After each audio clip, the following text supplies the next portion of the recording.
अब की बार 400 पार के नारे के साथ एनडीए गठबंधन चुनाव मैदान में उतर चुका है। ताबड़तोड़ रैलियां हो रही हैं, बड़े नेताओं की रैलियां हो रही हैं। महाराष्ट्र के चंद्रपुर में एनडीए की पहली बड़ी चुनावी रैली हुई, जिसमें तमाम एनडीए के बड़े नेताओं ने भाषण दिया। मंच से प्रधानमंत्री नरेंद्र मोदी ने कहा कि देश की समस्याओं की जड़ कांग्रेस रही है।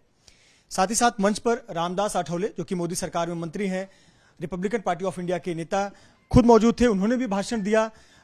उनसे समझते हैं कि अब की बार 400 पार का नारा कैसे पूरा होगा। सर, सबसे पहला सवाल, आप लोग 400 का लक्ष्य लेकर जा रहे हैं, चुनाव मैदान में उतरे हैं, कैसे होगा आपकी बार 400 पार? मुझे लगता है कि 400 पार इसलिए होगा कि 10 सालों में जो हमने काम किया है वो बहुत बेहतरीन काम है।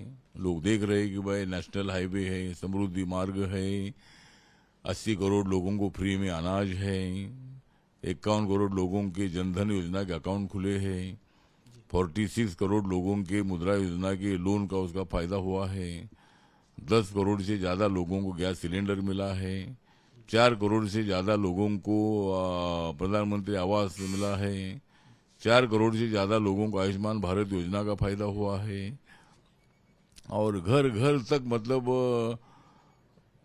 पहुंचने का काम इंडिया की सरकार कर रही, मोदी सरकार कर रही है। और 2019 में आप लोग जानते हैं कि बीजेपी की 303 सीटें आई थी और एनडीए की 351 सीट थी। तो अभी तो हमने महिला आरक्षण का बिल भी पास किया है। 370 आर्टिकल को हटाकर जम्मू कश्मीर को पूरा भारत से जोड़ा है। तिरंगा झंडा उधर लहर रहा है। पूरे टूरिस्ट वहाँ मतलब बहुत बड़े आनंद से वहाँ जा रहे हैं। आतंकवाद को बहुत ही धक्का देने का काम हुआ है। तो ये मतलब ये सारे काम हुए हैं, और इसीलिए जो कनेक्टिविटी है, रेल की कनेक्टिविटी है, रोड की कनेक्टिविटी है, एयर की कनेक्टिविटी है, जहाज की, पानी के जहाज की कनेक्टिविटी है, ये बहुत ही तेजी से बढ़ रही है। और इसीलिए मुझे लगता है कि 400 पार सीटें करना हमारे लिए बहुत बड़ा मुश्किल नहीं है। 400 पार हम जरूर करेंगे, और हम करेंगे 400 पार, कांग्रेस की हो जाएगी हार। आप करेंगे 400 पार, कांग्रेस की हो जाएगी हार। प्रधानमंत्री कह रहे हैं कि हमारी सरकार ने दलितों, वंचितों, पिछड़ों के लिए बहुत काम किया, आवास से हो या सुविधाओं की बात करें। आप इससे सहमत हैं कि कांग्रेस ने पिछले 60 साल में जो नहीं किया था, ये 10 साल में मोदी सरकार और आपकी सरकार ने कर दिखाया? मुझे लगता है कि पहले कांग्रेस पार्टी ने किया, लेकिन बहुत थोड़ा थोड़ा किया, मतलब जितना करना चाहिए तो उतना नहीं किया। राजीव गांधी बोलते थे कि भाई ये देश में मतलब जो पैसा मंजूर करते हैं उसमें से 15 पैसा ही नीचे जाता है 1 रुपए में से। तो राहुल गांधी भी ये मानते थे। तो इसीलिए मुझे लगता है कि कांग्रेस के कार्यकाल ने सोचकर कोई निर्णय नहीं होता था, और इसीलिए कांग्रेस पार्टी पीछे जाती रही है। जब तक कांग्रेस पार्टी कोई चैलेंज नहीं खड़ा हुआ तब तक कांग्रेस सत्ता में रही। लेकिन अब का जो, और इसके पहले जो भी चैलेंज खड़ा हुआ, जनता पार्टी का चैलेंज हो, जनता दल का चैलेंज हो, या वीपी सिंह का चैलेंज हो, या देवे गौड़ा जी और ये भी चैलेंज हो, देवे गौड़ा गुजराल का, तो ये लिमिटेड कुछ पीरियड के लिए रहा। लेकिन इस वक्त कांग्रेस पार्टी को ऐसा धक्का मिला कि मोदी जी ने पूरी ताकत से, जोर से कांग्रेस पार्टी को फटकारा, और कांग्रेस पार्टी की भ्रष्ट नीति को लोगों के सामने लाया, उनकी चिरफाड़ की, और इसीलिए जनता उनके साथ है। 10 साल से मोदी जी सत्ता में है। पहले तो सरकारें आती थी, जाती थी, फिर कांग्रेस आती थी। लेकिन अब की बार मोदी सरकार, अब की बार 400 पार, तो ये हमारा नारा है। और अब की बार मोदी सरकार, तीसरी बार मोदी सरकार, चौथी बार मोदी सरकार, 5वीं बार मोदी सरकार, 6ठी बार मोदी सरकार, 5वीं बार तो मोदी सरकार रहेगी, और बाद में देखते हैं क्या होता है। लेकिन जिस तरह कांग्रेस पार्टी के जमाने में काम बहुत स्लो हुआ, बहुत कम हुआ। आपने देखा है कि नेशनल हाईवे 4 लेन 6 लेन उनके कार्यकाल में कभी नहीं हुए थे। सभी सिंगल रोड ही रहते थे, और कनेक्टिविटी भी उतनी ज्यादा नहीं होती थी। डेवलपमेंट की तरफ उनका ध्यान नहीं था। तो इसीलिए मोदी जी ने जो प्रहार किया है कांग्रेस पार्टी पर, ये सही है। और कांग्रेस पार्टी के टाइम पर बहुत काम हुआ, लेकिन बहुत कम काम हुआ। लेकिन 10 सालों में मतलब अपने देश में G20 की अध्यक्षता आई है।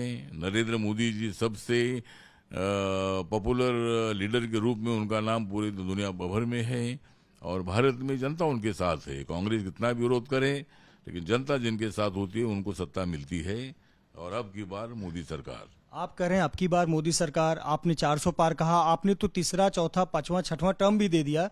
यही बात विपक्ष कह रहा है कि अगर इन्होंने 400 पार कर लिए तो ये संविधान बदल देंगे।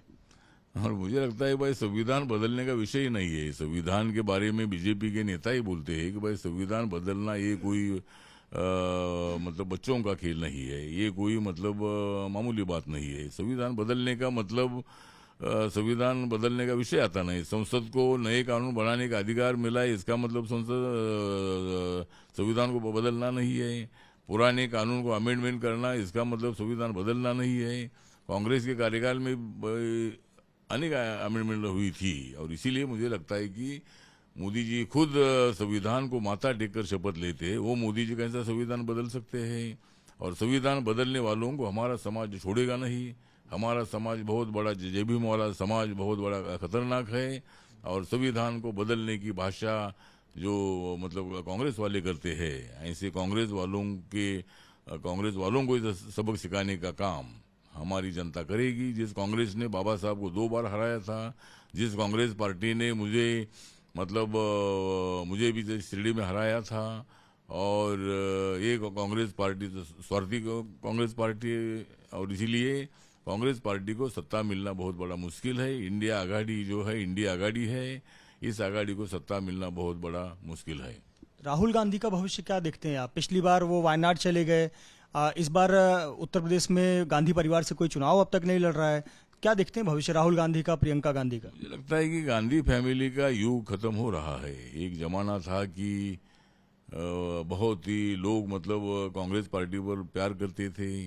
राजीव गांधी को देखने के लिए हजारों लाखों की संख्या में लोग आते थे। इंदिरा गांधी का भी जमाना अलग जमाना था, लेकिन अभी राहुल गांधी का जमाना, प्रियंका गांधी का जमाना, ये जमाने में कुछ दम नहीं है। और वो कितना भी कोशिश करे, अभी वो मतलब अमेठी में हार कर वायनाड चले गई और वायनाड में भी अभी क्या होता है मुझे मालूम नहीं है। लेकिन जब कांग्रेस पार्टी की अच्छी हवा थी केरला में तो वो चुनकर आए थे। लेकिन राहुल गांधी का भविष्य मुझे अच्छा नजर नहीं आता है। वो राजनीति करते रहे लेकिन उनको सत्ता मिलना इतनी जल्दी बहुत बड़ा मुश्किल है और राहुल गांधी का प्रधानमंत्री बनना नामुमकिन है। सर, क्या वजह मानते हैं कि कांग्रेस से बड़े बड़े नेता पार्टी छोड़कर जा रहे हैं? महाराष्ट्र से ही देख लीजिए, अशोक चौहान है, मुंबई से मिलिंद देवरा हैं, तमाम लोग पार्टी छोड़कर जा रहे हैं। संजय निरुपम ने पार्टी से इस्तीफा दे दिया, फिर उनका निष्कासन हो गया। क्या वजह क्या मानते हैं कि कांग्रेस में दिक्कत क्या है, कोर दिक्कत, जिसकी वजह से बड़े बड़े नेता जो कांग्रेसी विचारधारा के थे वो अब पार्टी में नहीं है? मुझे लगता है कि भाई कांग्रेस पार्टी की दिक्कत यह है कि कांग्रेस पार्टी के लोगों को भविष्य नजर नहीं आ रहा है। दूसरा, कांग्रेस पार्टी सोचकर काम नहीं करते ऐसा उनका आरोप है। जिस पार्टी में वो काम करते थे, मैं भी कांग्रेस की पार्टी के साथ था और मैंने बाबा साहब अम्बेडकर जी के मेमोरियल के काम पूरे करने के लिए 50 बार मतलब वो सोशल जस्टिस मिनिस्टर को मैं मिला, उनके साथ मेंबर ऑफ पार्लियामेंट था, लेकिन कभी उन्होंने उसमें सीरियस काम नहीं किया। मोदी जाने के बाद 26 अलीपुर रोड का मेमोरियल बन गया। मोदी जाने के बाद डॉक्टर अम्बेडकर इंटरनेशनल सेंटर बना।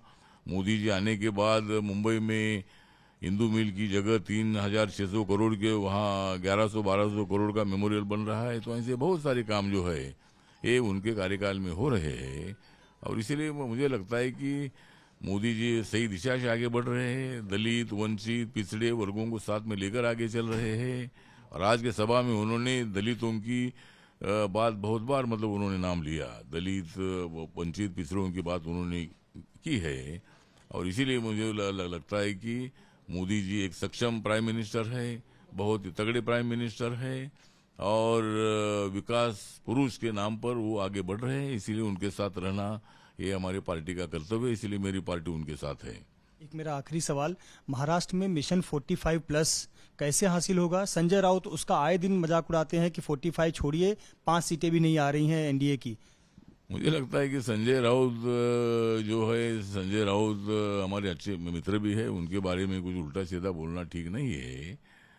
लेकिन मुझे लगता है कि संजय राउत जो बातें करते रहते हैं बहुत बड़े मतलब 40 MLA एकनाथ शिंदे के साथ आने से और पूरी पार्टी एकनाथ शिंदे ने हावी करने के कारण उद्धव ठाकरे हो या संजय राउत हो बहुत बड़े गिड़गिड़ा गए हैं और उल्टे सीधे ज़्यादा आरोप करते रहते हैं।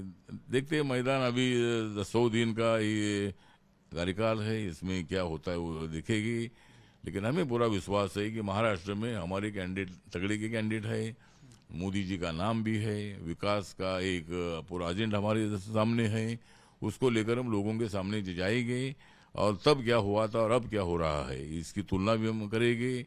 और जरूर मतलब हर काम हुआ ऐसा हमारा दावा नहीं है, लेकिन 10 सालों में जितना मैक्सिमम कर सकते हैं उतना काम मोदी जी ने किया है और इसीलिए हमें पूरा विश्वास है कि महाराष्ट्र में हम 45 से लास्ट टाइम हमको 42 सीटें मिली थी शिवसेना बीजेपी से शिवसेना को, और अभी मतलब ये 5 सालों में और भी ज़्यादा काम हो चुके हैं।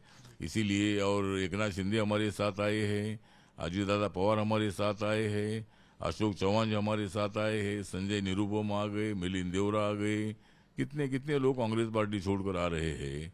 आखिरकार दिन ऐसा बचेगा कि राहुल गांधी, सोनिया गांधी और प्रियंका गांधी रहेंगे और उनको भी शायद कांग्रेस पार्टी की तरफ आना होगा, लेकिन कांग्रेस पार्टी की तरफ आने का विषय नहीं है।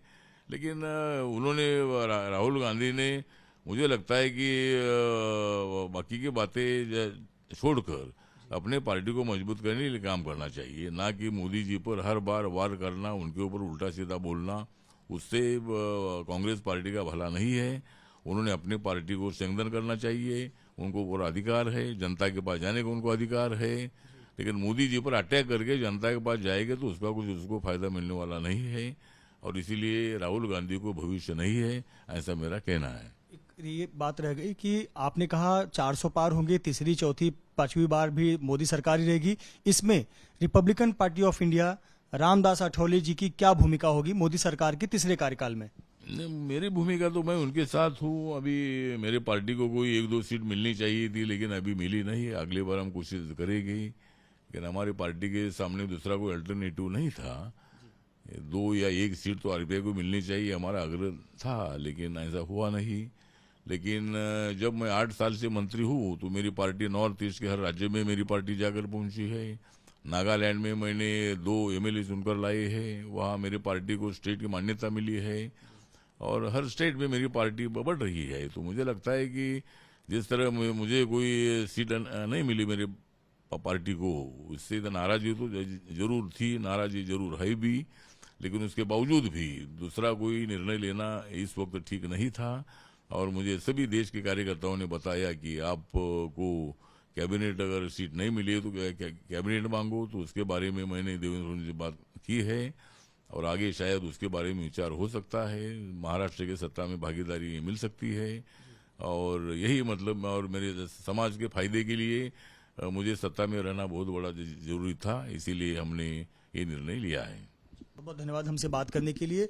मोदी सरकार में मंत्री रामदास आठवले, जिनका कहना है कि एक बार फिर प्रधानमंत्री नरेंद्र मोदी ही सरकार बनाएंगे। अब की बार 400 पार का नारा दिया गया है, वो नारा भी पूरा होगा और अगले कई टर्म तक मोदी ही देश के पीएम रहेंगे और Republican Party of India Athawale गुट और रामदास आठवले एनडीए में ही बने रहेंगे।